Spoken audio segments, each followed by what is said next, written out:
Hey guys, it's Tresa. I'm back. If you are new here, welcome. And if you're back to watch me do some more cooking, I'm so glad to have you back. What a blessing to have you here with me. Healthy can be simple. And the older I get, the more I go back to my roots, to my Italian heritage, and to the basic stuff that my grandmother cooked and my mom cooked and I grew up with. So today I'm making meatballs and red sauce. To us it was always just sauce, but I know a lot of people call it red sauce, so I'm going to be using some canned tomatoes to make some sauce, but I'm going to get the meatballs started first. And please excuse me, I've had a little bit of a cold thing going on here over the holidays, and I am still recovering. I'm feeling great, but there's a tickle in my throat. So a trick for that: warm water with apple cider vinegar, honey, and a couple of drops of dōTERRA lemon essential oil has been huge for me to really help soothe my throat. It's been really awesome. Okay, so I have in here package of ground pork and a package of ground beef, and I have one egg. I'm going to add a second egg. Now, you can make these with bread or breadcrumbs if you want to. Back in the day, I used to take a good Italian bread and soak it in milk, squish it up and add it. I prefer to make these grain-free when I can. If I had some good homemade, like maybe sourdough bread or something, then I might. I'm putting in some grated Pecorino Romano cheese. I got it already grated in an Italian store. I'm adding that, and then I'm just going to add some seasoning. I mean, the bread does stretch it a little bit further if you want to, if you're feeding a lot of people and you want to stretch it further. But today I'm just making really good meatballs just loaded with meat. And so I added some oregano. I'm adding some pink Himalayan salt on top of the cheese and some basil. I'm also going to put in some fresh chopped garlic that I have in the freezer and just give them some really good flavor. So I'm going to have the garlic here. I chop it up, put it in some parchment, and then zip it up in a bag and get it in the freezer. So I'm going to add, now I'm going to also put a good amount of garlic in the sauce, and the meatballs are going to absorb a lot of that flavor. Oh, sorry about that. So just for the sake of being on video, normally I just get my hands in here, but I'm going to put some food gloves on so that I can just squish this up. And you can see this. So you can see it. All the ingredients are in there, and I'm literally just going to squish it up with my hands and make it into meatballs. And what I'm going to do with these meatballs is I'm going to bake them just till they're set. I don't want to cook them all the way through. And then I'm going to throw them in the sauce and let them cook all day. And they'll just cook really, really nicely in that sauce. So, yeah, these gloves aren't working. I'm going to have to get my hands in here. So, we're going to ditch the gloves. But I want to talk to you a little bit while I do this about the meat. Because good quality meat is super important, especially in the times we're living in right now, where we know that animals are treated poorly, that animals are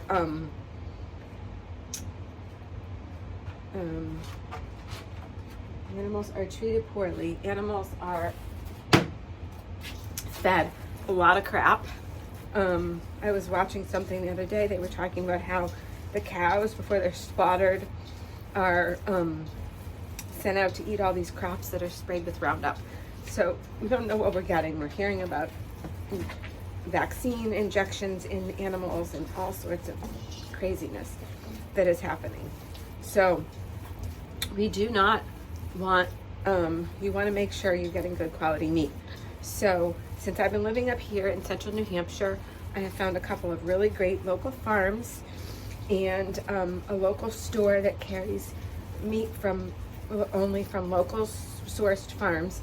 I've also made some connections with neighbors and people up here who've connected me to other farms and great local organic farms. And so the pork that I have is from a really great organic farm that I've been to and gotten stuff from, and I really like their products. And then the beef is from a little store down the street that has really great beef. We've been using their ground beef and steaks, and their prices are very reasonable, and it's delicious meat, and I know what I'm getting. So that's super important. So source from local as much as possible. Make friends with a farmer, get to know your local farmers or local sources. If you don't have anything locally in your area, search out a little bit further. And even if you have to take a drive, there's a lot of people that, a lot of these farms around here will deliver even. There's a minimum that you have to spend, but you can deliver, or you can go to their farm store. It'd be worth it to put a cooler in your car and take a trip once a month and go to a farm, even if it was a couple of hours away from you, to get really good meat. Okay, so my meatballs are all mixed up, and they hold really well together with the grated cheese and the eggs and everything. And so what I'm gonna do is I'm gonna roll these into balls now. I'm gonna put them on a cookie sheet. So let me just move a couple things around here so I can make this work. I'm still in kitchen construction, so I'm kind of working in a little bit crazy circumstances, but we're making it work and we're getting very close. So so what you're going to want to do, depending on the size of the meatballs that you want, is just roll them into balls. You want to try to make them all about the same size. And like I said, I'm going to pop them in the oven, really not for very long, just long enough so that they're kind of set on the outside. And you could throw them in the sauce raw too, but my sauce isn't hot yet.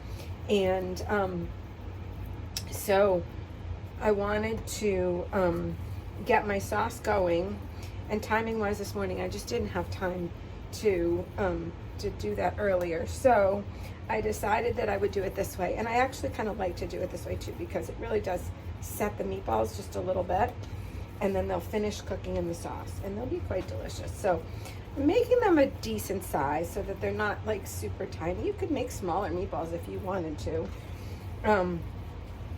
And I have a large dog here that's thinking that he really might like some of these meatballs. So I'm gonna get these meatballs in the oven and get my sauce started, and I'm gonna show you all the steps, so don't go anywhere. But I'm gonna just take a break so that I can get these in the oven and not have to keep you hanging on all this time. I'll be back.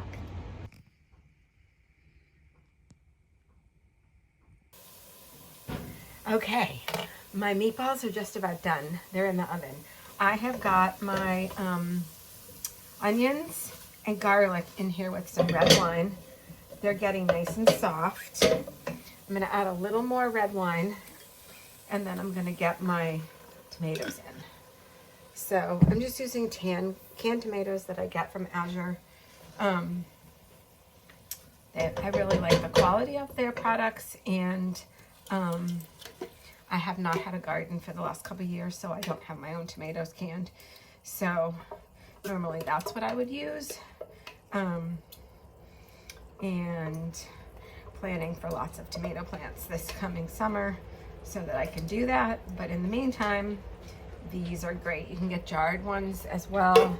The canned ones tend to be a little less expensive, and if they're good quality and you're gonna cook them up, they're gonna be okay. There's a difference. I mean, glass is always better than aluminum cans, but I've been making sauce with cans for years and everybody's good. So, all right, a couple tricks here. I've already got onions and garlic for flavor. The red wine is going to give it some really nice flavor. I'll probably add a little bit more of that We want to get this up to a boil so we can put the meatballs in. I always add a pinch of baking soda to my sauce to help cut the acidity of the tomatoes. And it does puff it just a tiny bit. Some people like to put a pinch of sugar as well. If I do, I use a good organic sugar, and I really just put a very, very small amount. With the wine and the onions and the garlic and everything today, my plan is to not add sugar. I'll taste it at some point and we'll see how it is. I am gonna season this like I season the meatballs. So this is and again, if I had dry herbs from my garden or fresh herbs that I could use, then obviously that is what I would use before I used this kind of stuff. But this is what I've got right now in the middle of, since I've moved this year and all that's been going on. So basil and oregano. I like to use white pepper. Comes out really, really fast. As you can see, I just poured a ton of white pepper in my hand. Don't need nearly any of that, but I am gonna put a little bit of white pepper in. And of course, I'm gonna go back later and taste it once it starts cooking, and some pink Himalayan salt. You could use like a sea salt too if you have it. I'm usually pretty generous with my salt.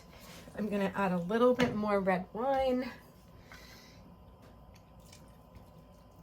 And I'm gonna let those flavors start to come together just for a couple minutes before I throw the meatballs in, because honestly, I want those meatballs to cook for a good long time, but I do want this to get hot.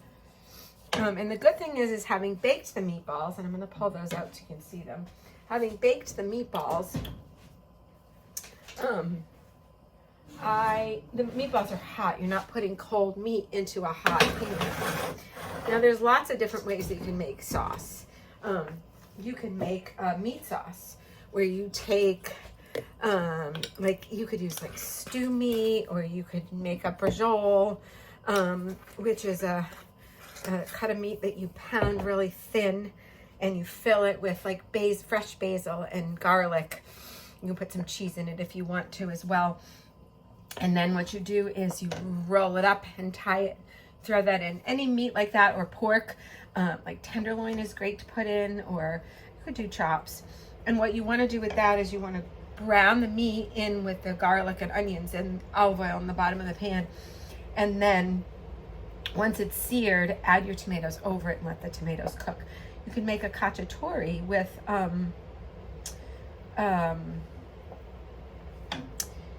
pieces of chicken. I like to do it with chicken on the bone because you're going to get all the goodness from the bones in your sauce. And either thighs, legs, breast bone on the bone, and you same thing, sear it, brown it, and then throw in all your tomatoes and your seasonings and everything on top, and just let it cook for hours. The longer it cooks, the more tender the meat gets and the more delicious it's going to be. So here are my meatballs. They are set, but they are not cooked all the way. And I am going to just start throwing them in the pot one at a time. So I've got my sauce over here all cooking and ready to go. And the meatballs are just gonna go in the pot, and they're gonna cook for at least several hours. It's 11 in the morning here for me today. They will cook here until, at least 3 or 4. If they make it that long, people will come that are gonna be here this afternoon will probably grab a couple right out of the pot and eat them, which of course is always the best way, right? They taste the best that way.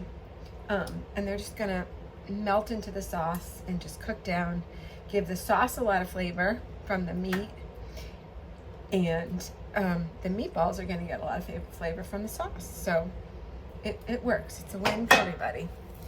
So I'm just gonna gently stir those in, and I'm gonna cover this and keep it on a low heat for the whole day.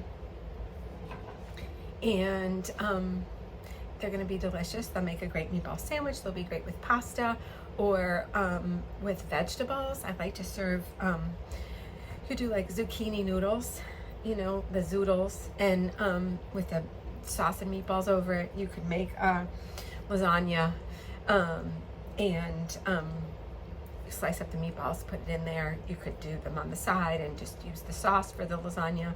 Lots and lots of options.